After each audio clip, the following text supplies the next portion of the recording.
parkin nyo konti, ma'am. Ayan, ayan. Ano yun? Sige po. Forward pa, ma'am. Ganun pa din, ma'am. Kahit may coaching nakapark, ma'am, line pa rin ang sundan nyo. Yan, brake pa. Stop, stop. Choing. Sige, ma'am, konti pa. Itapat nyo pa rin, ma'am, sa line ng side mirror nyo. Konti pa.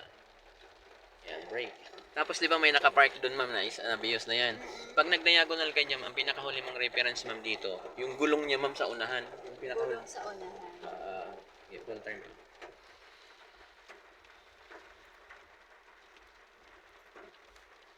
Yung gulong, kasi nakaharap po siya. Tingnan nyo dito, ma'am.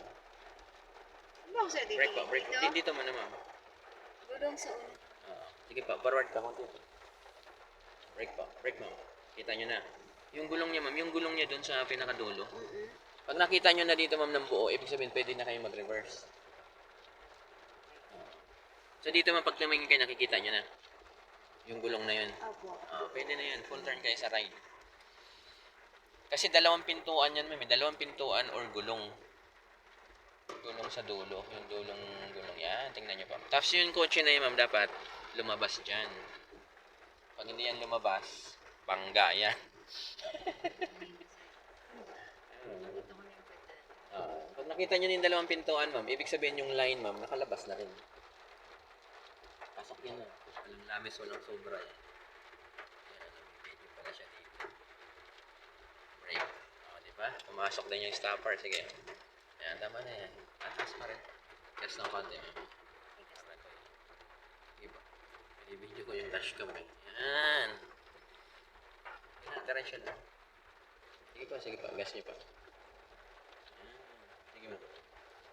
Ngayon, ma'am, di ba siya ma'am, nakasagad ba yung, lingunin niyo, ma'am, kung nakasagad ba yung gulong niyo sa stopper? Yung gulong ng bios na yan. Sa stopper? Naibangga ba niyo yung gulong niyo sa stopper? Pwede niyo ring ibangga yung, ma'am, yung gulong natin. Itong side mirror na to, ma'am, yung sa left, itapat mo sa bukasan ng pinto niya. Atras pa po kayo. Para pantay kayo. Handbrake pa handbrake. Sige na. Ano sir gagalawin? Hindi na. Hintay nyo lang. Hintay nyo po. Kunti pa po. Ano sir? Kunti pang atras. Yan, napantay ko yan. Hindi lang. Hindi ka pa na-untog siya kasi untog yung gulong niya sa stopper. Diba? Ganun din, ma'am. Kasi pag nakaharap siya, ma'am, side mirror to side mirror, hindi nakatalikod siya. Kaya yung bukasan na pinto, doorknob na yan, yun yung doon mo itapat yung side mirror mo.